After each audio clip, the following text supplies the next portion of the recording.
Well, good morning, everyone. Almost good afternoon. Um, wow. It's crazy the events of yesterday, July 13th, 2024. It was early evening, and I was just finishing up Alfred Hitchcock's movie, The Birds, and I got bored with it, which happens to me a lot. And my intuition just said, you should check the news. So I can't remember where I went, but the first thing that popped up was New York Post. And I thought it was clickbait. It said, Trump shot through ear or in ear at rally. And I'm like, get out of here. I didn't believe it. I didn't even click onto their post. I went to other sources, and all I was seeing was incident at rally, Trump falls at rally. And I'm like, well, you know what? I think I'll go have a look at the posts and see what they're trying to say. And they were the accurate one. Indeed, fires were shot at a rally in, was it Butler, PA? Wow, there were children and women there. An innocent attendee died. That's what that horrible scream of that woman was. She saw a man die in front of her, shot through the head. Others were injured. I'm not sure, because you know how media is. They always, until they can sort it out and find out who was shot and how bad. I did listen to a guy who was a witness. He was about 6 feet from the man who died and went and attended him. He was a gynecologist, but, I don't know what kind of training he had. He helped carry this poor man who was dead off the, those back bleachers. He said another woman was shot in the hand and the arm, but it sounds like there was another severely critically injured person. A 20-year-old took his father's rifle, who apparently, from what I understand, and I'm not going to make any positive here because it could change in a heartbeat, right? What I've read is that the father, Matthew Crooks, is it, bought an AR-15 about 6 months ago. And his son, only 20, registered himself as a Republican, which is something that was encouraged by the left. Get into the primaries and vote for someone other than Trump. What has happened to America? They just arrested a woman in Tampa who threatened our governor. Death threats. Also age 20. I'm losing all hope for this country, for the future. I really am. I messaged Michael, but he was very busy at work, didn't even know what had happened. And he's a big Trump supporter. And he said, I said, hey, what do you think of this? And hours later he wrote, I think they tried to kill Trump. Yeah, no kidding. Wow. I mean, even Al Capone didn't have as many charges thrown at him as Donald Trump has had, okay? They've villainized him, and they villainized conservatives, and that's disturbing. To villainize someone because of their political leanings, calling them violent and this and that, when it seems to me, I'm sorry, I'm going to say it, the violence seems to be that extreme left. And they're young. And a young man just threw his life away for revenge and hatred? An ideology? registered as a Republican, gave to a Democratic cause when Biden was elected. There's a lot of sick people running loose out here. How can we have any hope for the future? I've lost mine. I'm sorry. I feel like... So, my intuition says, go check the news. I go check the news, I see this, I discover this, and then I'm mesmerized. It's like it's happening and I'm not believing it, and then I get the flashback from when I was 5 years old. It's just I remember the screen. I remember I was playing with my little tea set and my mother was ironing my father's shirts, spraying the starch on the collars and the steam rising, and they break into the programming. You know, my mom always liked Jack LaLanne, and it was morning. He probably was on at the time, or maybe I was watching that little show with Jerome the Giraffe. And they'd sing songs, and I loved that. I was only 5 years old, guys. But I'll never forget that day. I'll never forget how it transpired. The announcement came on that the president had been shot, and that was John Fitzgerald Kennedy. And, you know, immediately my little 5-year-old mind, I prayed. I remember praying, please God, let the president be all right. Now, my father was always a Republican, didn't like Kennedy. But I remember after a while, nobody knew what condition John Kennedy was in. And then it was announced that he had died. And my mother cried. And then I went to my room and I cried. And I couldn't understand why someone would do something like that. I was only 5. And I asked God, you know, why did you let this happen? Because evil exists. Sick people exist. Angry people exist. Hatred exists. All the things that make the world a darker place. And I've always felt from that day on, the day that John Kennedy was murdered,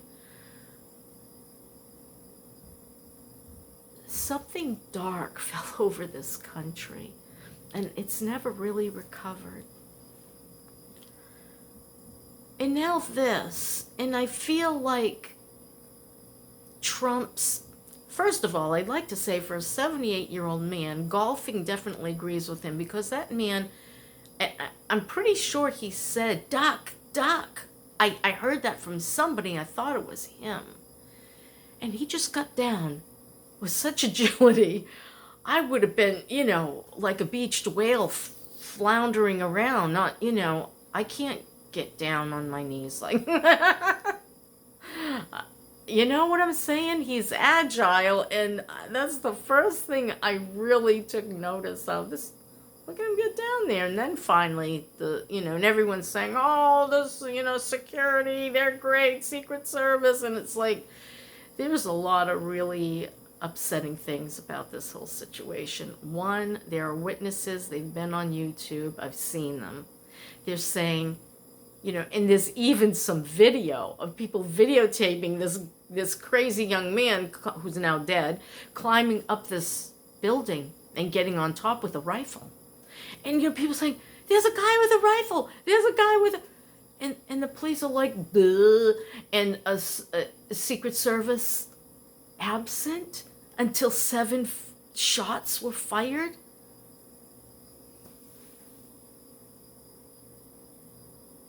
Not allowed to say conspiracy. Not allowed to say something rotten in the state of Denmark, as Rachel used to say. Something's rotten in Denmark, she'd always say. Yeah, something's rotten in Denmark. I usually don't talk politics on this channel, but this is more than politics. This is a disturbing atmosphere in the United States of America. Disturbing. Where do we go from here? The division is so wide now. I don't see any possibility of healing. I really don't. I remember being a kid in the 60s. People were different, guys. We'd walk down the town street of Dover, New Hampshire, and even cops were just so, and they were in blue back then. They were so happy and friendly and talked to you and like they were your neighbor, because they were.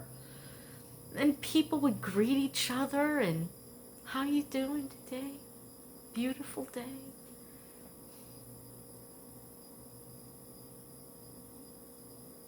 I don't know what happened between then and now. It seems to be another frog in the water, slow boil situation. Little by little, the tongue is a two-edged sword. And I'm sorry, but Biden has used that tongue viciously. And all of his, administration.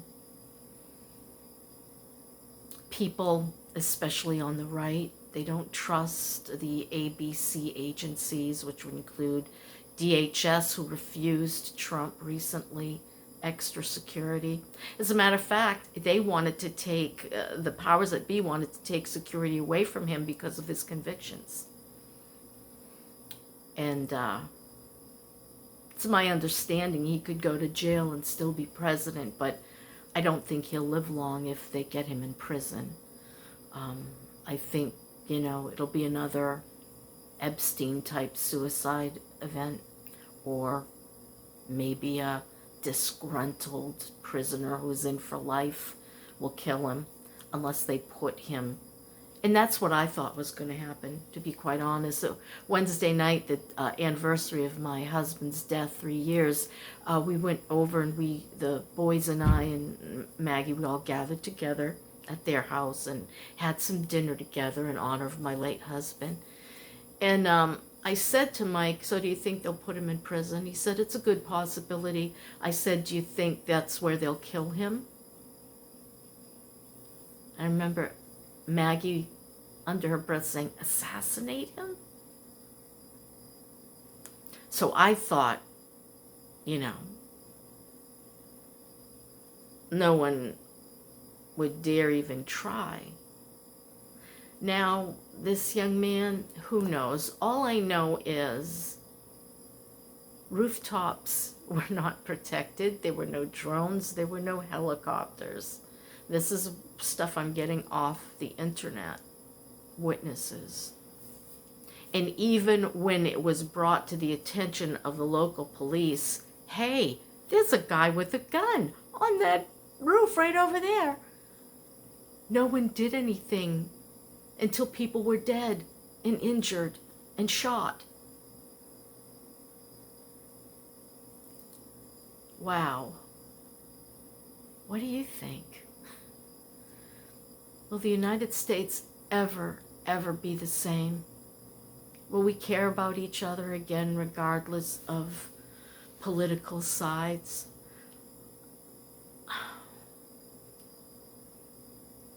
It's so hard when ideologies are so polar opposite. Back in the 60s, I kind of felt like, before the hippie movement, I kind of felt like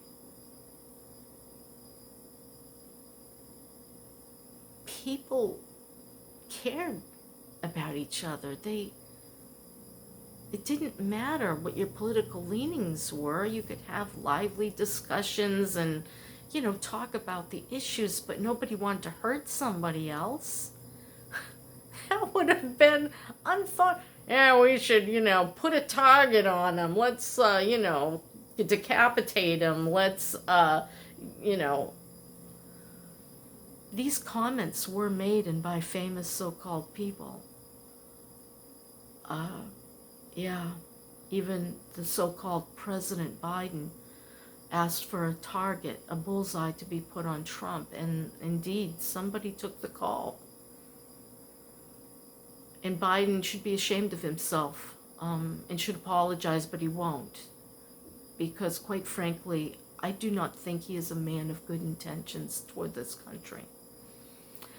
Not if he wants to raise taxes on an already hurting middle class, that he wants to take money from young businesses just getting started without them even making anything. They're going to presume their profit and take that money from them so that they can't grow, so they can't evolve, so they can't hire.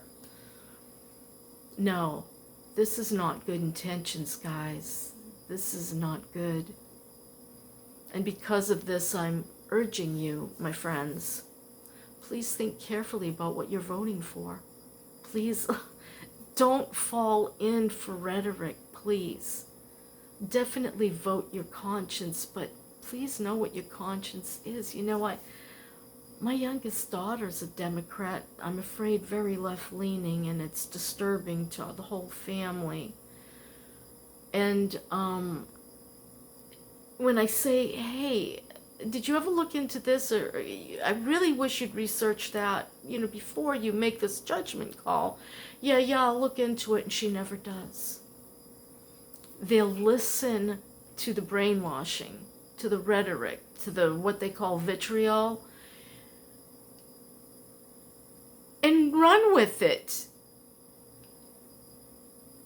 I didn't raise her that way. I said, question everything. Question me. Question authority. Question God. I don't care.